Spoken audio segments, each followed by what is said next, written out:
Welcome to the second episode of the How's Your Ground Game podcast. We're out here with Birdman down in Vero Beach, and I'm Damoon up here in Brooklyn, New York, running the 47 BJJ co-op, and the school is Birdman's Wash and Fold down in Vero Beach. That is correct. Vero Beach, Florida. Vero Beach, Florida.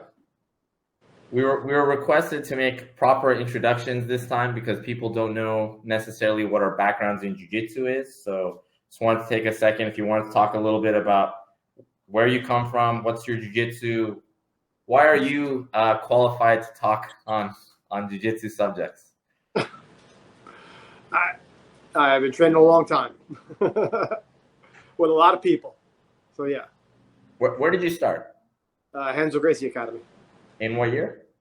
1999. So 25 years of jiu-jitsu. Yeah, 26, I think, because it was early, so you got to count, 25, 26 years, somewhere in there. And you were in the original location before they moved to the Blue Basement, right? Yeah, it was also before the Blue Basement, it was the Methadone Clinic. Oh, that's right. And before the Methadone Clinic was Peggy's. Where's that? It was above Peggy's, like 25th Street above Peggy's Florist. It was Chow's Kung Fu or something. Did they share the space or did he have his own space? Shared. Oh, wow. Humble beginnings for Renzo for sure. Yeah, I mean, everybody's got to start somewhere. That's right. Now he's got like 6 locations all over the city, I think. Yeah, no, he's killing it. He's out there doing great things. Wow. And for those of you who don't know, I started about 7 years ago under Birdman, back when he had the school on Union Street. 548 Union Street. 548. Then we migrated to 9th Ave. And then after that, opened up my own shop at the 47 BJJ co-op. I'm training there now. Nice. I had a thought that I really dislike black peppercorn. You really dislike black peppercorn, and why is that? I feel like it's a useless spice. We put it on everything. I just feel like it just adds a bite. Doesn't really add flavor. Bite is not flavor? Isn't it part of the recipe? You mean cracked pepper, like your peppercorn? You put cracked pepper, yeah. I think it's overrated. Well, I don't think we could be friends anymore. I think paprika. Everything. I think paprika needs a bigger spotlight. Paprika needs bigger spotlight. Why is that? Tastes better. Goes good with everything. Does it? I think so. Put it on your hot dogs? I should. You put it on your donuts? You know what I would? I wouldn't put black pepper on my donuts.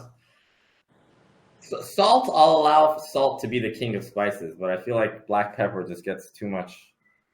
I don't think it goes hand in hand with salt. I think there's other things that can be switched in and out for black pepper. I guess, but I'm a black pepper fan. Fair enough. So where to begin? What's been going on at Wash and Fold this week? Been busy. Got a bunch of trial classes, a bunch of signups. Kicking it with the gymnastics a lot. And it's been good. I throw the garage door open when it's like 80, 85. Yeah. And a little bit of humidity out there. So when you're rolling, you're warm. I mean, really warm. And I like it. I feel good rolling when I'm warm like that. How long is your guys' gymnastica session? 45 minutes. And then do you guys do a warm-up separate before you do jiu-jitsu, or the gymnastica is the warm-up? We do another warm-up. What? Why does everyone hate warm-ups in jiu-jitsu? They're misinformed. They're lazy. They're purple belts. Where else could I go with this? It's like people who play golf and they go to before they get on the course, they hit a bucket of balls at the driving range to loosen up and warm up. I mean, you can't just go cold into something. Even if you're just drilling, going in cold to drilling makes no sense. Right. You gotta get your some kind of dynamic warm up to loosen your body up so you can get everything done. Okay, and then it's levels of like that dynamic warm up is working on jiu-jitsu specific exercises to make you better overall. at jiu-jitsu, not just to, kill time before we get to technique, right? Right. Working on the flexors, the core, lower back, shoulders. We're working on all that, the neck. So that's a little bit of a warm-up. Then you get to the drilling, which warms you up even more. And then you get to the live rolling. When you're warm, when your muscles are long and flexible and you're loose, less injuries. What have you played around with different types of warm-ups through all your years of teaching, or? Yeah. When I first started, it was at Renzo's. It was 30 plus minutes of live all-out rolling was the warm-up. Do you think nowadays, that would be a good idea if students could handle it? They couldn't handle it. They couldn't handle it. No, because you got 30 plus minutes of live rolling. Get a drink of water. You do a technique. Then it's positional training, usually passing the guard, 5 minutes each person. Another technique, another round of passing the guard, and then 2 hours of open mat. When you guys would do technique and drill, would you guys drill with resistance? What was drilling like? No, there was really no resistance. Unless you had a pain in the neck partner. Right. But who would basically go live when you tried to drill it. Well, we had then complained if you even breathed heavy while they were doing it. Okay.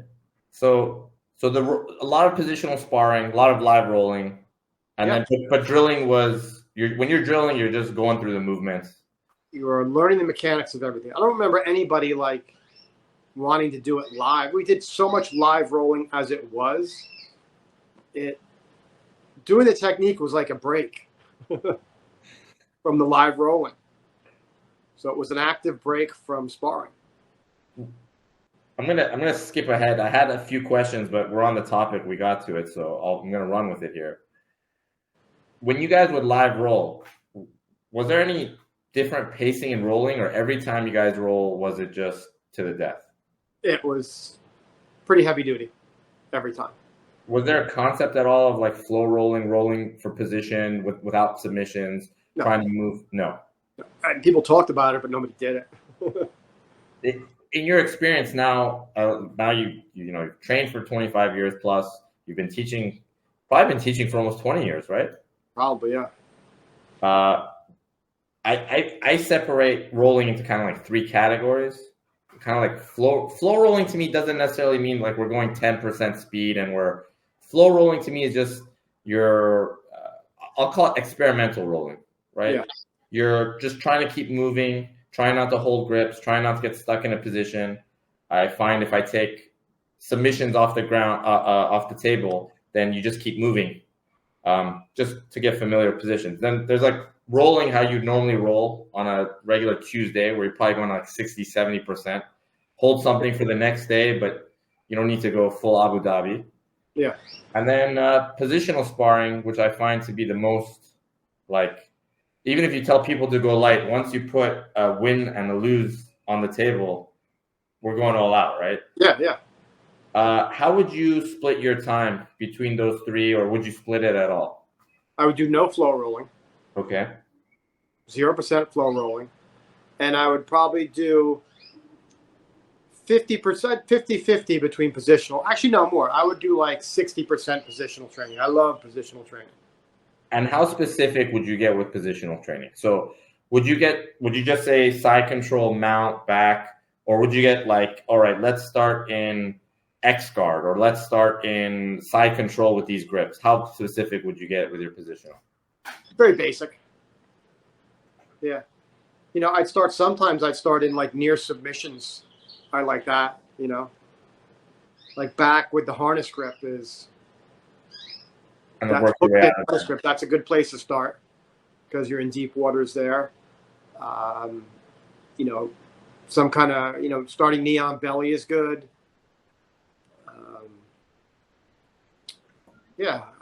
Anything that it's like a little more serious than just touching and going.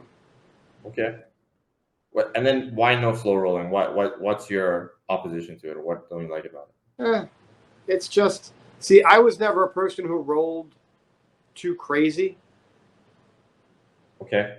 So, flow rolling is what you do to people who can't calm themselves down. You got to kind of put the reins on them a little bit. Yes. And I don't know. I just feel like I don't go for submissions generally anyway now, but I like rolling. What it is my goal over the past probably 10 years is to dictate a pace. Doesn't matter what you want to do, how hard or how fast you want to go. I'm going to control that pace, that tempo. So when I roll at my tempo. I don't roll. Somebody's going to roll hard. I'm going to roll at my tempo. Right. And I'm going to tie them up. I'm going to staple them, clip them. I'm going to do all kinds of things to slow them down. So organically, you're kind of covering on your own when you're rolling. You're going to be covering the gamut of the 20% and the 80% intensity rolls. Yeah. Right. It's just if you know where to position your body, you know your angles, it becomes very easy to control the directions of these rolls. It doesn't have to be a free-for-all. Got it. Cool. Yeah, it's something we've been working on in Brooklyn. I know, especially for bigger, heavier guys. And also as we get older, we tend to like to just sit in a position for longer. Yeah. And people forget that they can move. Also, a lot of times people don't think of movements that might be available because it's not in their encyclopedia of jiu-jitsu techniques. Yeah. So I like encouraging situations where people experiment a little bit and like, what happens if I do a forward roll? What happens if I do But if you're constantly rolling with your arch nemesis and you don't want him to get that sweep on you, you don't want to. It's ego. I like what we did at Union Street when we were doing the comp classes, 1 minute rounds. 1 minute rounds. Yeah, down by one, down by two. Right. Because that puts the dynamic on the positional training. Right. And you have more at stake, it seems, even though it doesn't matter, but people always felt like there was more at stake. And you got a minute, so you have to work. Do you want to explain the full rules for people who are listening who weren't necessarily familiar? Okay, so you have my back, and you're down by 2 points, and there's a minute left. So if I just stall, right, I win, and I stay in. Right. But you want to be able to, shift over to mount 4 points, do something. So I know what I did when I jumped in was I tried to spin around real quick. So now I'm in your guard. I try to pass the guard and win 5-0. So there's some strategy to it.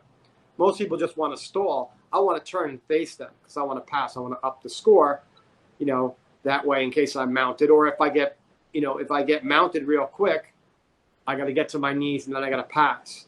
Right. Because then I'll win 5-4. So it gives incentive to keep moving because if you just... It gives the opportunity of the person in front to pass the guard to stay in. Got it. Right? Right. That's why it's 2 points. You're down by 2. Pass is 3 points. So if they mount you, that's 4-2.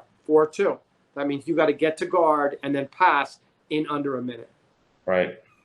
So it just really drove people to work. Either you're going to stall it and win by the 2 points, or if you get mounted, you got to get on it, get up, pass the guard, establish position, get you 3 points. So I always thought that was a fun show we did. Also, you get like 3 minutes of rolling in and you're exhausted because, you're fighting for your life in those. Oh, and also you had to know if there was a line it was like King of the Mat. So there was like 3 groups on the floor, 3 or 4 groups, and a whole line of guys in the back.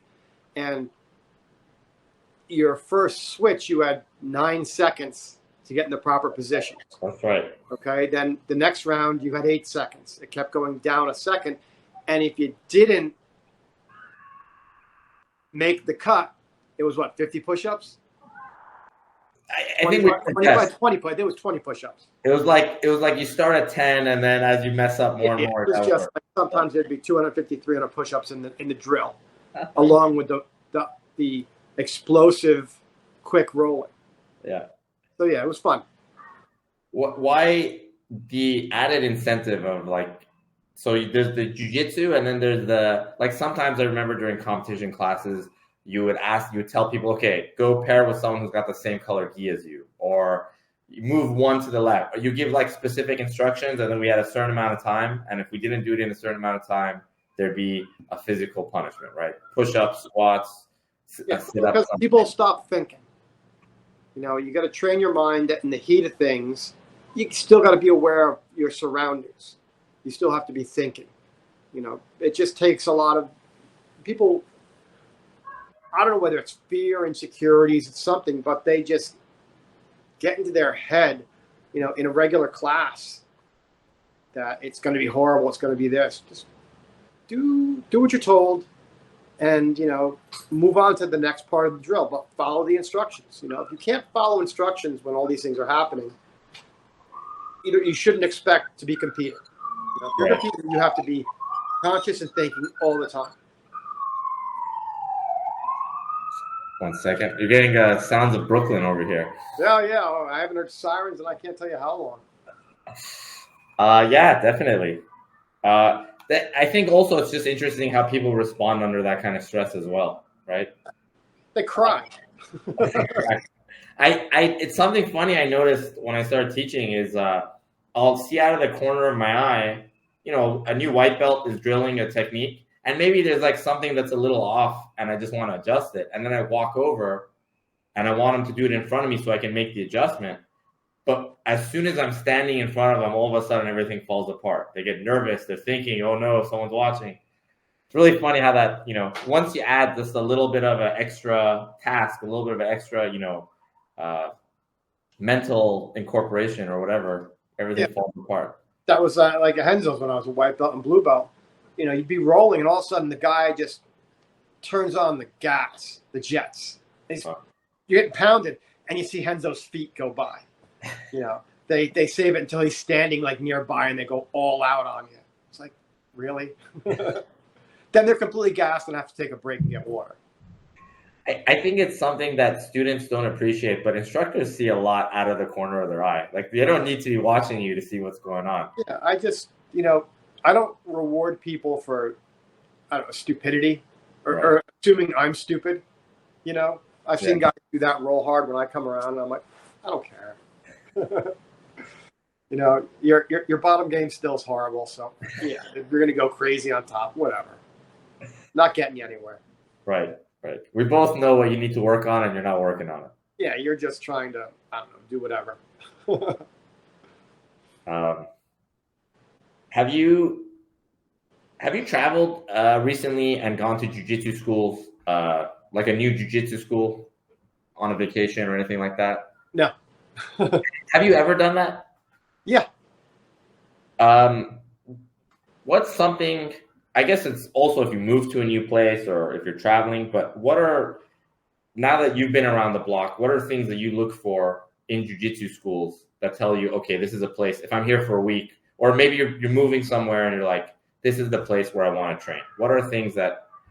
Well, first you got to look at the lineage, you know, make sure it kind of lines up.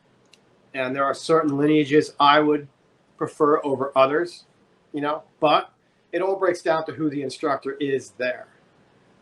You know, you could be a Gracie Baja lineage, but, you know, you're not a Gracie Baja school, but you have a more appreciation for, say, no gi and a more relaxed atmosphere. Okay. You know, you can go by the lineage a little bit, but you just got to go and meet the people, meet the instructor. That's the best way. The first thing is to start off with an email to them. You explain your story and see how they come back. If they're welcoming, and, you know, if they just send you a kind of form letter with a sign-up sheet and a waiver, it's like, okay, well, you know, I didn't get to talk to a human really, so maybe I'll look around a little more too. But just, you know, I like that. You get the vibe, you know. You sometimes get it off an email. Call is better. You know, if you can get in touch with the instructor or somebody directly, or just stop by the school and talk to the guys.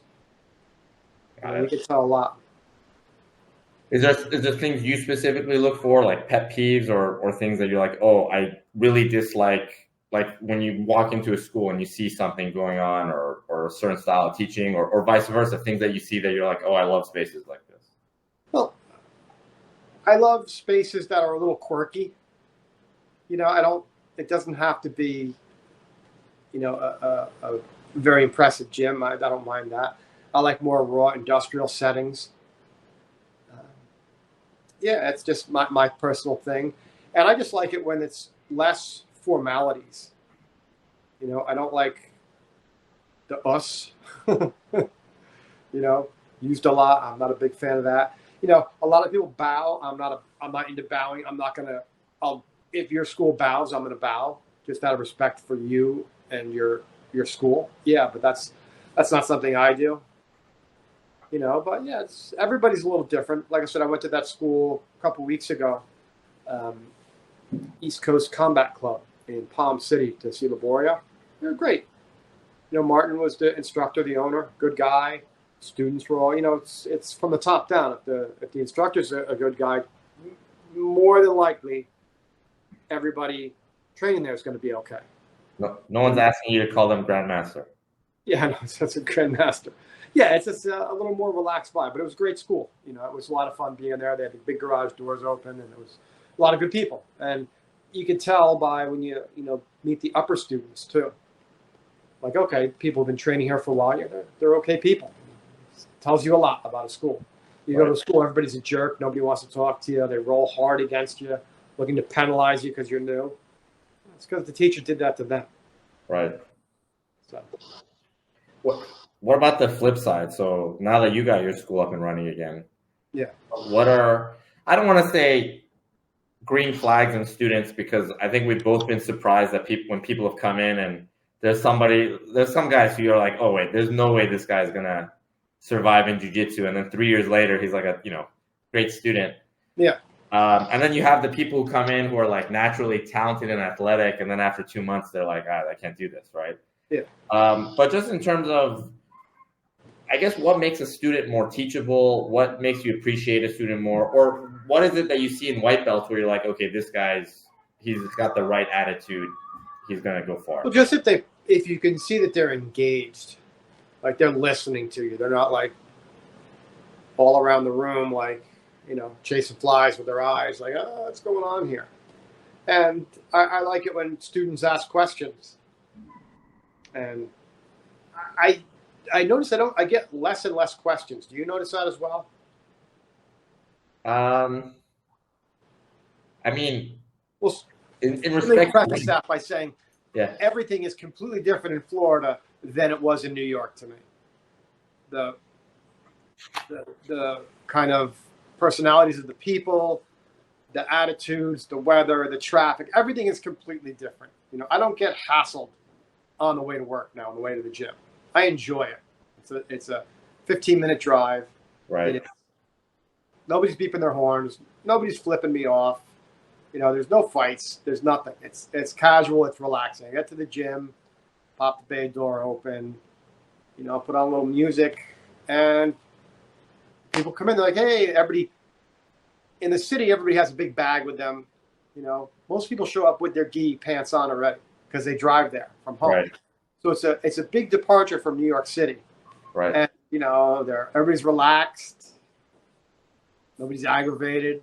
Nobody just got off a subway hijacking and then into the gym all right. up.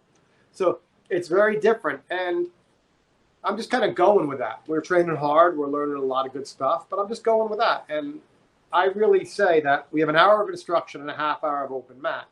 And I tell everyone, think of the open mat as like a study hall in school.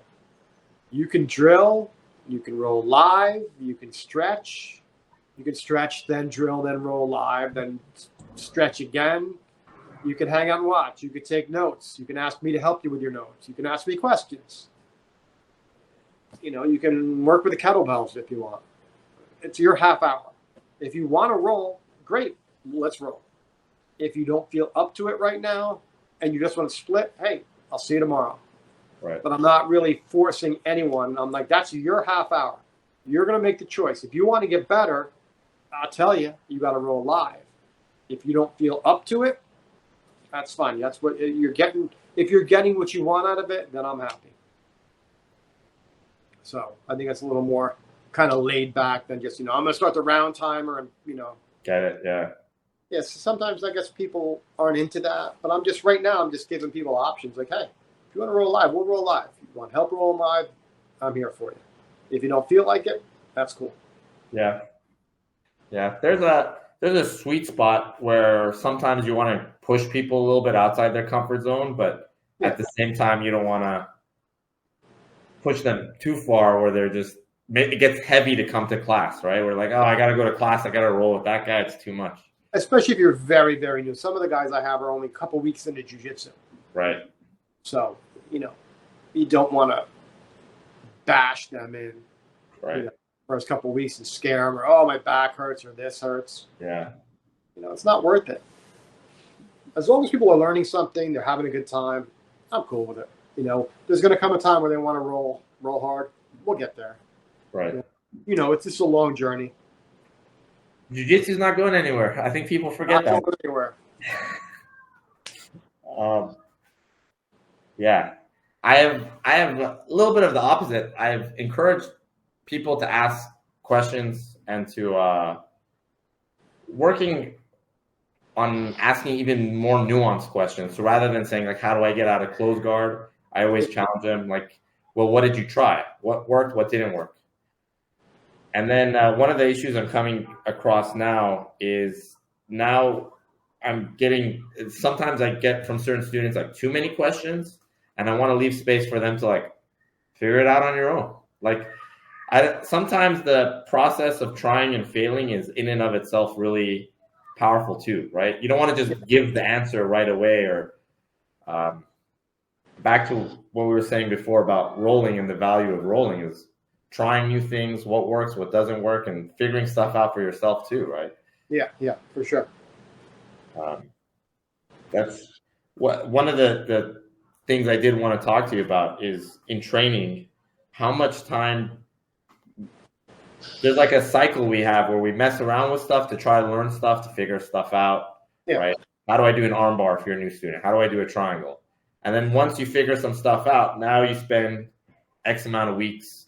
All right, now I'm going to clean it up. Now I want to hit the arm bar on everybody. I want to hit the triangle on everybody, right? We go through that cycle. Something works, we hit like a point. And what would you say when people come into class, if there's like a 1 month schedule, how many weeks or how many days in the month should they come in with that idea of, I want to try to learn to do this, I want to try to learn to do this, versus today, I just want to make this technique work on everybody, if that makes sense. That's a tough one because it's funny how we train in America versus they train in Brazil. In Brazil, at Baja Grace, it was you'd learn, there was 3 classes a day, morning, lunch, and night class. So Monday through Friday, for those 3 classes, we worked on the same exact technique. Not the same position, the same exact technique. For 1 week, every time. For 1 week. Now, if you try to do that here, your students will say, no, I want to learn this today. They want to learn everything, right? They can't deal with that. But so somewhere in the middle is the answer. And I think that how I think you're doing it now too, is that you take that week of, okay, bottom of guard, top of guard, bottom of side control, top of side. You take that week, and so you're essentially getting 2 weeks, right? Top and bottom. You're getting 2 weeks of working from side control. And then you go to 12-week cycle if you tip into where you put the wild card. Yeah. So I like that. Right now, I'm just doing fundamentals. Even though I have some advanced students, they like reviewing the fundamentals. So I'm doing passing the guard, escaping from side control, escaping from the back, escaping from mount, and passing the half guard. That's all I'm doing. So we're working on just raw fundamentals, and I'm putting in a lot of detail, a lot of the stuff that I do, and everybody's liking it, and they're getting better. So right now, as new as my school is, it's only been open for 2 months. I'm just focused on, teaching people how to go from bad positions to better positions. Right. That's what I'm focusing on. And that'll never go out of style. Right.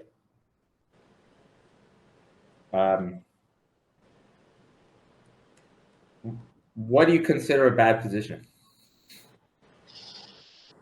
Anytime you're the nail and you're not the hammer. So bottom of side, bottom of anything, I would say. Right? Even bottom of half guard, I think, is a bad position. Right? Do you think bottom of closed guard is a bad position? Yeah. Anytime when you're carrying the other person's weight. Anytime you can get punched in the face, it's a bad position. Okay. Basically, that's what it boils down to. No, bottom of half guard is get on top. I mean, you're close enough, get on top. You know, bottom, if you're in the guard, you're on the bottom, you should be able to, you know, you should work on, you should have sweeps. You should be able to get on top. Yeah, you know me, I'm a get on top, stay on top. Right. Yeah. I think that's something that's it's making a comeback, I think. I hope so. In the meta of jiu-jitsu, in the YouTube spheres. Outside of fundamentals. So fundamentals, let's say, are like the building blocks of jiu-jitsu. They're chunks. There's a lot of in-between. Yeah. How do you think people should learn the in-between? Because we know you're not a big proponent of Professor YouTube or Professor Instagram. Yeah, I'm not a...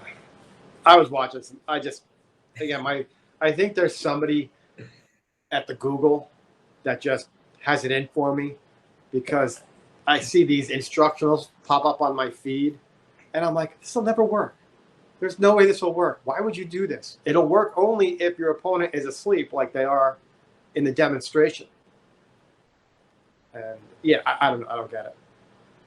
But how do you get better? Roll a lot, mat time. That's how you get better, mat time. You think just through rolling, you're going to pick up all these little transitions and... No, you're going to see what doesn't work. Okay. So that is...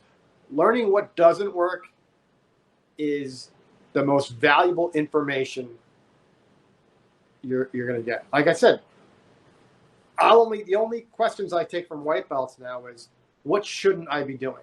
What should I not do? Don't ask me what you should do. Just ask me what you shouldn't do. I'm in this position. What should I not do? That's what white belts should be asking. Not what should I do? Because it falls back to the Uncle Nicky advice. So yeah, you got to learn what you should not do. You know, that saying, how many times are you going to touch the hot stove? Right. Too many beginners are doing that. They think like, oh, well, so-and-so does this and it works on YouTube. Eventually, I'm going to do this enough times where it's going to work.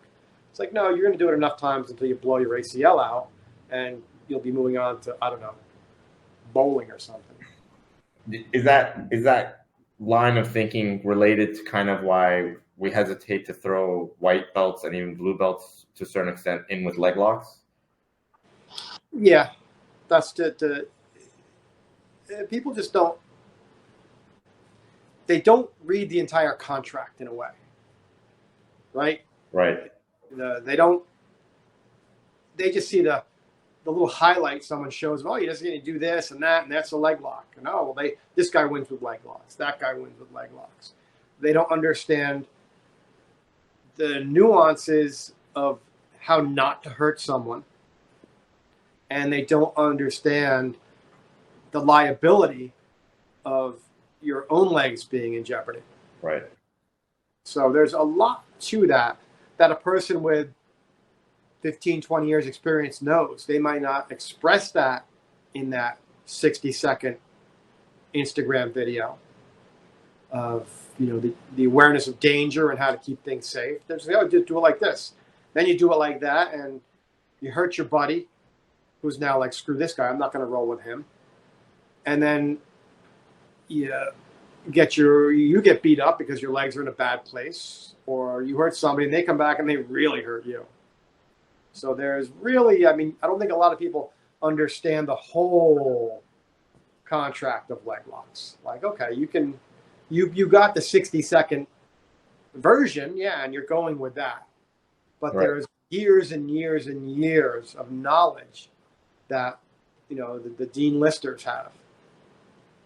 How to protect your own legs, how to do it right. How the position actually works. Yeah, how to really do it correctly.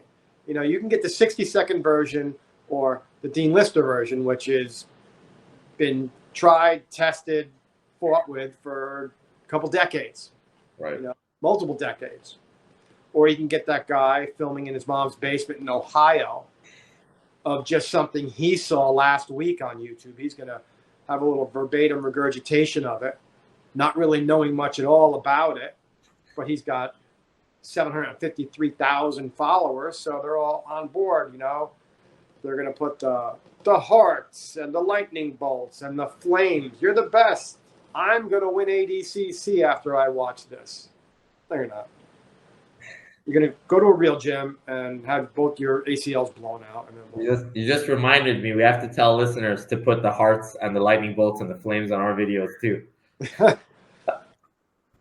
I was gonna throw out there for people listening, if they have questions or whatever, if they throw it in the comments, we can see those. And yeah, if you got something you want us to talk about, let us know. If you got a question, you got a, you know, anything. Yeah, definitely. We have a caller on the line. I definitely agree with you though with the clips, especially now with social media. How forget about having like a 20-minute YouTube clip. What's really popular now, like you said, is a 30 to 70, 60 second. The average viewing time is under, I don't know, 15 seconds, right? So all nuance is out the window, right? Yeah. All the details just. What can you learn in less than a minute? Less than a minute explanation. What? I can't tell you how to make a peanut butter and jelly sandwich in under a minute. You know, if you want to do it right. How do you make a cup of coffee? It'd take me more than a minute to explain to you how to make a proper espresso. Yeah. So that's a coffee. I mean, how to heel hook someone? Yeah, I can't explain that in 60 seconds and have you, you know, not get beat up in the parking lot with a steel pipe after you just, you know, screwed up someone's entire because he's got to, you know, training out of there. 2 years because you blew their ACL out. Oh my gosh. Leg locks, John. Anything. I mean, the most common injury we have is, you know, arms in the blue belt category. You know, they armbar each other with, like, you know, the wrath of Khan. You know, it's just all hip pressure waiting for something to snap. Come on. Smarten up. Right. No, right. That's the blue belt wants to, you know, I was explaining to some of the guys in the gym the other day that blue belt to me is when people get their timing down, right? They see the timing and they're no longer gun shy. They know how the technique works and they're just working on whenever they see the opening, just going bang and hitting it with everything, right? Yeah. Fully committing, which is a process of learning, but maybe you don't want to fully commit to breaking the guy's arm at the same time, right? Yeah, I mean, how good are you going to get if no one wants to train with you? Right? Yeah. I'm not going to roll with that guy. He's trying to, you know, break things on everybody. Why would anybody roll with him?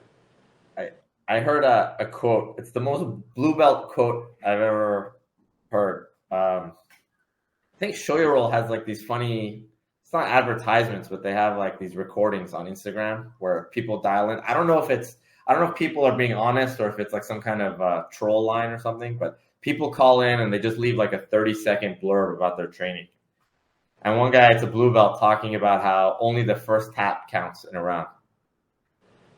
You know, if you're rolling with someone, you're rolling with them 5 minutes, 10 minutes, only the first tap counts. Counts towards what? So you go in there, you hit him with the sneaky leg lock, and it's okay if the black belt smashes you for the next 4 minutes, you got him first. That's the mentality. Do you have a scoreboard at your gym? No. I've yet to see a scoreboard in any gym, so I don't know what that's coming from. Yeah, I don't know. The person who makes it to their car alive wins, That's right. Right? That's right. I might catch you between the door and your car, and well, you know what happens. Yeah, that's Yeah, people are putting. This is jiu-jitsu, all right? It's putting way too much into it. Just train, be a better grappler, be a better human being, be a better person. You know, that's what we're after. Not who taps who first. Ludicrous. Find out who said that. Get him on the show. We'll bring him on. I'll bring in a no, live. He's coming to Florida, and we're going to film it from the mats. I'll bring in a live witness who lives by the credo. Yeah. Okay. On that note of not being able to learn something in 60 seconds, I just wanted to plug the clinics that are going down in Vero Beach, starting week of 4th of July is going to be the first one. Correct. 3rd to the 7th, I think. 3rd through the 7th, and then the second session is the 19th. Yeah, that's just about sold out. I think it's sold out. All right, but the 3rd through the 7th has space. Yes, has some spots left, and we have one early August. I think it's. I'll let you know for sure next week. I think it's August 8th. Okay, and then what's the website for Birdman BJJ? BirdmanBJJ.com. BirdmanBJJ.com. Not to be confused with BirdmanBJJ.net. That's the other. That's that other guy. That's the other Birdman. That's the other Birdman. And on there, it's got links to the rest of the podcasts, and it'll have the clinic, the school in Vero Beach. Facebook. School, that is the school in Vero Beach. Birdman's Wash and Fold is the name of the school here. We just have that Birdman BJJ domain. Awesome. Any closing thoughts, John?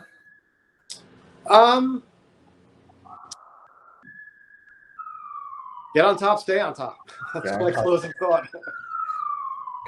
All right, guys. Thanks for joining us. We'll see you guys in a few weeks. Take it easy, and don't forget to leave some comments so we can address some questions next time as well. Yeah, bring some questions up. Ask for some good stuff. Alien abductions, stuff like that. Awesome.